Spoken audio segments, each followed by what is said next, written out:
بسم اللہ الرحمن الرحیم۔ السلام علیکم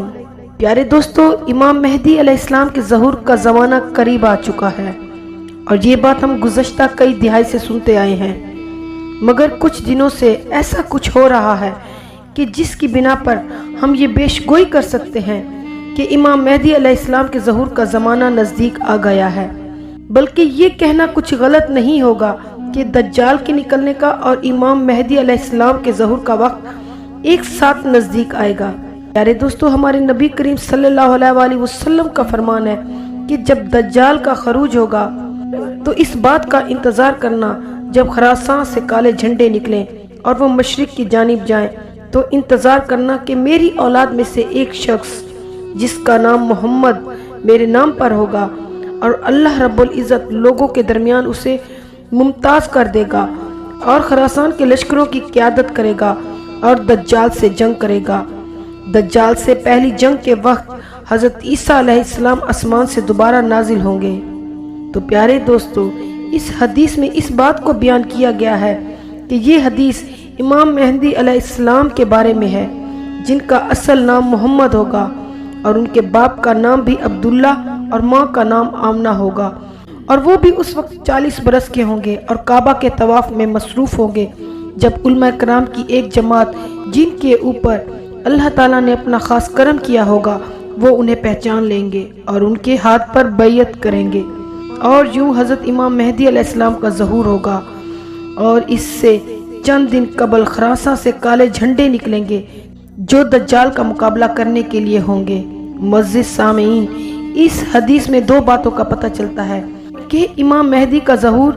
دجال کے ظاہر ہونے سے کچھ عرصے بعد ہوگا، یعنی دجال کے ظاہر ہونے سے کچھ عرصے بعد، جب دجال پوری دنیا پر اپنا قبضہ جما چکا ہوگا سوائے مدینہ اور مکہ کے، اور وہ اپنی فوجیں لے کر شام کے دارالحکومت دمشق میں پڑاؤ کرے گا۔ اس وقت امام مہدی علیہ السلام ان خراسانی لشکروں کو جن کے جھنڈوں کا رنگ کالا ہوگا ان کی قیادت کریں گے، اور جنگ کی صبح فجر کے وقت حضرت عیسیٰ علیہ السلام دمشق کے جامع مسجد کے مینار پر آسمان سے فرشتوں کے کندھوں پر ٹیک لگائے ہوئے نازل ہوں گے۔ دوستو، ایسا کون سا معاملہ ہوا ہے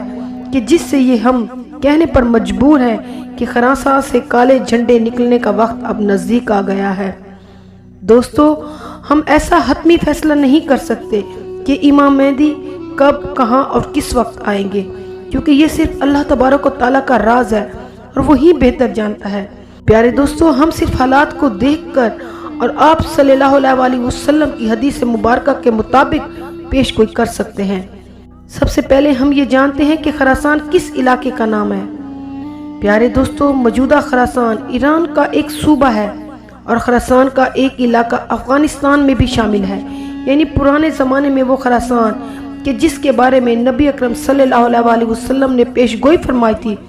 وہ ایک ہی علاقہ تھا، مگر موجودہ جغرافیائی حد بندیوں کے بعد سے وہ علاقہ دو حصوں میں تقسیم ہو کر دو ملکوں کی ملکیت میں ہے، جن میں ایرانی خراسان اور افغانی خراسان ہے۔ تو پیارے دوستو، اب ہم اس معاملے کی طرف چلتے ہیں جو کہ اس طرف اشارہ کر رہا ہے کہ عنقریب خراسان سے نکلنے والے کالے جھنڈوں کا لشکر دجال کا مقابلہ کرنے کے لیے نکلے گا۔ ہم جانتے ہیں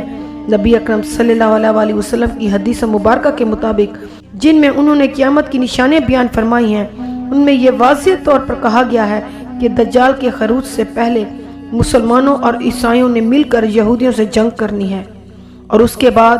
مسلمان اور عیسائی آپس میں جنگ کریں گے، اور اس دوران دجال کا خروج ہوگا۔ تو دوستو، وہ آخری جنگ کون سی ہے جو اس معاملے کو اس جنگ تک لے جائے گی جس میں یہودی ایک طرف اور مسلمان ایک طرف اور عیسائی دوسری طرف ہوں گے؟ تو دوستو، جیسا کہ ہم جانتے ہیں، کچھ دن قبل فلسطین کی جانب سے اسرائیل پر حملہ ہوا اور اسرائیل اپنی پوری طاقت غزہ پر بمباری کر رہا ہے۔ اس میں اس کا ساتھ دنیا کی کئی حکومتیں دے رہی ہیں۔ تو دوستو، ابھی کچھ دن پہلے ایسی خبر سامنے آئی کہ جس نے اس چیز کے امکانات روشن کر دیے کہ شاید اب عیسائی اور مسلمانوں کے شانہ بشانہ یہودیوں کے ساتھ لڑیں گے، اور وہ خبر عیسائیوں کے اس سب سے قدیم چرچ کی ہے جو فلسطین کے علاقے میں شامل ہے، اور اس کی تاریخ 425 عیسوی تک جاتی ہے۔